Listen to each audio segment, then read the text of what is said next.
Today, I am going to give you 5 tips on how to do your own inspection on an RV, new or used. And number 4 may surprise you. Hi everyone, it's Deb from Deb's RV Services and welcome to today's video. Today, I want to teach you how to inspect an RV. I'm going to give you 5 tips if you are going out there and you do not hire an RV inspector, which I highly suggest that you do. But if you want to go out there and take a look at an RV on your own, I'm going to give you some tips. The first tip is looking at the slides.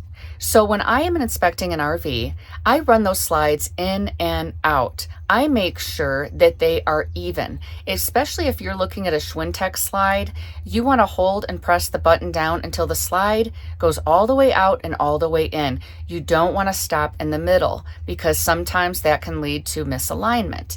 You want those motors to run equally. So if you find that one is lagging and you are pressing the button and it goes all the way out, but one side is lagging, then you have a problem with the motors being in sync. So that's something that I look at. There are other types of slides and you can look at the alignment. You can make sure that it doesn't appear to be crooked, but those are some areas that you really need a qualified RV inspector to be looking at because there are a lot of things about slides that are unique depending on what type of slide system it is. But since Schwintek is very common, that's an easy thing for me to explain to you on how to test a slide if you're dealing with the Schwintek system. Some of the other things that I look at are the sweeps and the gaskets, the areas around the slide.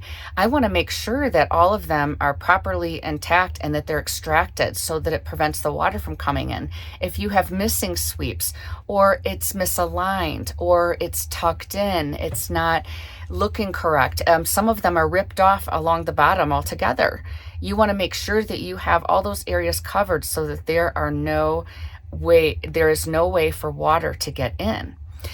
You want to look at the bottom of the slide to make sure that all of the bolts are in place. I have actually inspected some RVs where there were missing bolts, and that would eventually lead to a problem with the slide working correctly, and it would cause the slide to fall apart. And some of those slides, they have a lot of heavy things on them. So looking at the bolts underneath, checking to make sure that you don't see water stains. Sometimes when you have, if you look at a slide and there are water stains or anything that indicates water intrusion, you could have rot underneath that slide. And you do not want to have water underneath that slide or any sign of rot. And you can look at the screws, you can look and see if if there's any kind of rust around them or along any of anything that's metal. And then look around those areas because that could be an indicator. Sometimes you can see the wood starts to puff out in those areas, and that means that water got in. So you really want to take a look at the bottom of the slide. It's a really good indicator if it has had water damage. The second tip that I want to give you is to inspect the roof. The roof is probably the most important part that you can inspect when you're looking at a new or used RV. You want to make sure that the sealant has been cared for. You have different types of roof and you're going to have different types of sealant, so it depends on the manufacturer, what they used. And some roofs cannot be accessed, so you can look at it from a ladder.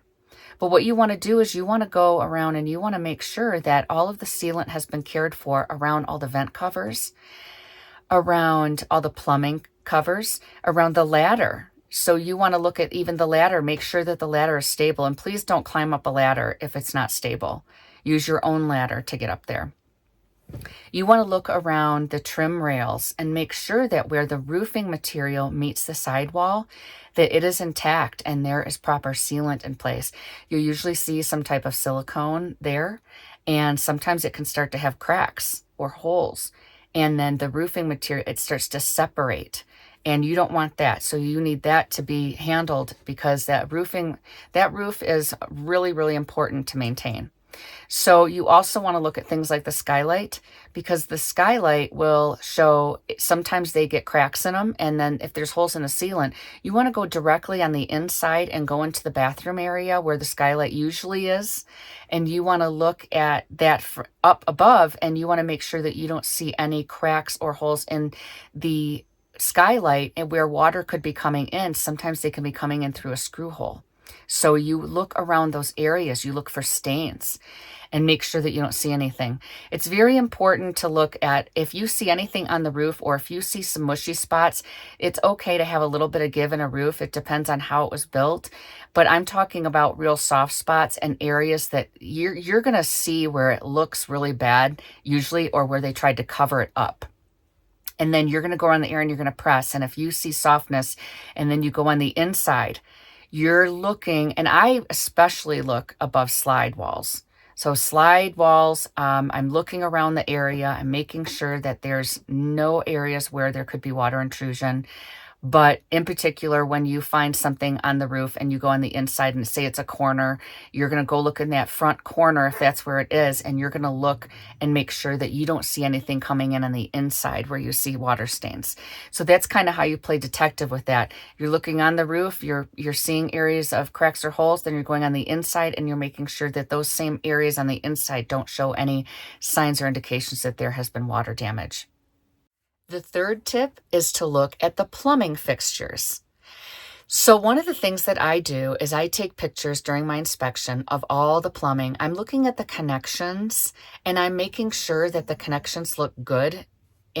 Underneath the cargo area, sometimes you can access the plumbing. It depends on the make and model of the RV, or the manufacturer of the RV actually. So it depends on the manufacturer of the RV, but you can look at sometimes the plumbing. If you're looking at a fifth wheel, they'll be in the cargo bay area, in that front cargo area, and you can just open up that slide and look at all the plumbing fixtures. It's really nice to have that available. But in general, if you are going to inspect an RV, you want to go inside and you want to test all of the water fixtures. So what I do is I go over to the sink, I fill up the sink with water, and then I open up the cupboards underneath and I release all the water and let it rush down, and I am checking for leaks. Make sure you have a flashlight because you want to look and make sure that there's nothing, sometimes it can be the tiniest little leak and you don't see it. So you want to be able to shine a light on that area and make sure that you don't see any leaking whatsoever. I would do this in the kitchen, in all bathrooms in the RV, and then you're going to test the shower and you're going to test the toilet. When you test the toilet, you're looking behind the toilet and you're looking at those plumbing fixtures to make sure that there's no leaking. You're looking around the base of the toilet to make sure you don't see any water coming out. It's amazing sometimes when I've done inspections, and if you just flush the toilet and that's all you're doing, then you're not doing the inspection correctly. You need to run the toilet for a while. You need to let the water flow and flow and flow and just kind of watch. Keep your eyes around the toilet and the back of the toilet.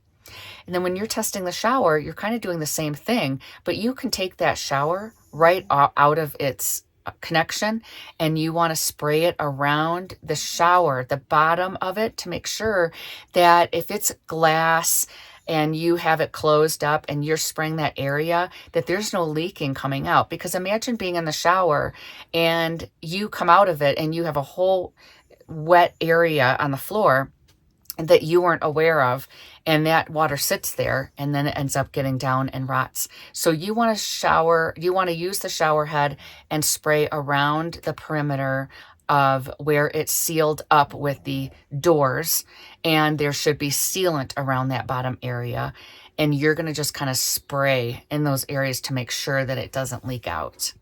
So all of the connections, make sure that they are holding, that after you test all the water inside, it's a good idea to go and check the areas where there are plumbing fixtures if you can access them. Like I said, in the cargo areas, wherever you find plumbing, even in the exterior shower area, you can test the shower and make sure that the fixtures themselves, a lot of times they leak. And so you want to check those. And if it needs to be tightened or repaired, then you want to make a note of that. So those are the areas in plumbing that I would check if I was going out there and I didn't have an RV inspector and I wanted to just take a look myself. The fourth tip, and the one that I think will surprise you, is taking a look at the cellar. I find this to be so helpful when I'm inspecting an RV. When I go to private cellars, I can see how they've taken care of things. I can tell by the paperwork that they have, and a lot of times the way they communicate with me. If I have a seller that is more than happy to allow me to inspect the RV, that's a huge, huge green flag, not red flag, but a green flag that this is good. This is a good RV right off the bat because I see a seller that is very accommodating and open to me coming out to inspect the RV. So if you have an accommodating seller, a lot of times you can go out there and they can run things for you. Show me how the slides come in and out. Show me how the awnings work. And can you fill the tank with water? Because I want to go inside and I want to test all the plumbing. So I want to run the shower and the dishwasher and the washer and dryer. I want to run all those things. So can you please fill the tank with water for me? If they are more than happy to do that for you, that is a really good sign. So there are things that owners may not be aware of, and it's not that they have bad intentions. They just aren't aware that these things aren't working correctly. So you go through and you might find some things. But if an owner has paperwork and they show you where they have had RV maintenance done on the roof, that they have things checked out, if you find a nice clean RV on the inside, a lot of times that can show you that the owner is also very meticulous with how he cares for the RV. So I know that it seems trivial, but I'm telling you that when you walk in and there's a nice clean RV and it's been cleaned, it's been cared for, it smells good, a lot of times the owner themselves are very meticulous and they want to keep their RV up to date and they care for everything on there. And a lot of times these people they are the perfectionist type. So they have all the records. They keep track of everything. They know a lot about their RV. They know where things are located, how things work, and they can show you and they can tell you. Those are all good signs that that RV has probably been taken care of very well. If you are going into a dealership, unfortunately, I don't know what to tell you there. The dealership inspections are usually the worst. And it's because the owner probably just dropped it off to trade it in and they may have known some things were wrong with it, but they wanted to get rid of it. The dealership themselves, half the time they're not doing the PDI and I go in there and I'm looking at it and it's got a million things wrong with it. So dealership inspections are different. I still say going into a private seller and finding an RV that way is the best way because you have somebody that is willing to show their RV, that has cared for it and can show you the records and tell you where it's been, what has happened to it. So that is a big tip for somebody looking for an RV that wants to do an inspection. Find a good seller. And the fifth thing that may not be a surprise to you are the tires. Tires are huge, and I would always check the tires. And the way that you can check the tires is you are going to be looking for the DOT. Now, if you hire an RV inspector, they are willing to crawl down and go behind the tires, which most of the time that's where it's found. But you want to find that DOT so that you can see the year of the tire.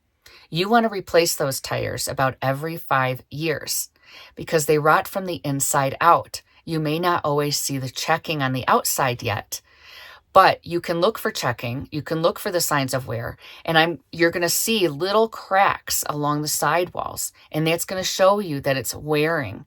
And if you're already seeing them, then it's already been wearing on the inside, and it's now coming on the outside. I've even inspected brand new tires that had check marks already. So it gets damaged by the sun. It gets damaged by just sitting there. An RV that's just sitting there is still going to rot. So you want to make sure the tires aren't showing those signs of checking. You want to make sure the tires have been used. So look for the DOT on the tires. Then you're going to look at the sidewall for the checking. And then you're also going to look and see that the wear is even on the tire itself. So you're looking at the tread. You can get a tread checker like what I have. And I will link some of these tools that I use in my description if you want to purchase them. But I use a little tire tread checker. I also use a pressure monitor.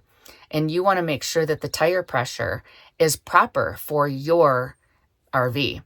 And you are going to find that by looking at the manufacturer label, and it's going to tell you what the recommended pressure should be, cold. So this is not after it's been driven. This is the cold pressure.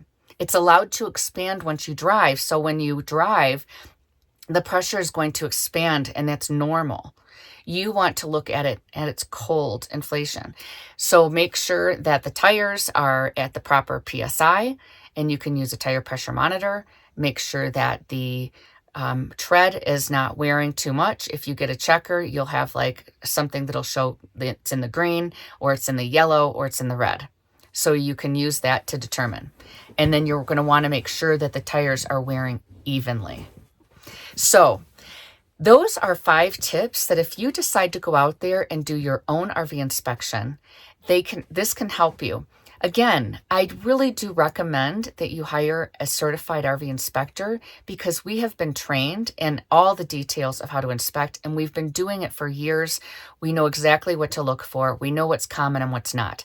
But if you are in a situation where you want to at least go and take a quick glance yourself, look at these 5 things. And then after that, if you want to contact an inspector and say, listen, I have looked at these things. Everything looks good to my eye, but I want your expertise to come out there and look again. You'll at least know that you can get this inspection done after you've looked at some really important things. That way you don't have to spend your money, find out that the roof had a bunch of cracks in it and there was delamination, and then you have to go out and get another inspection on a different RV.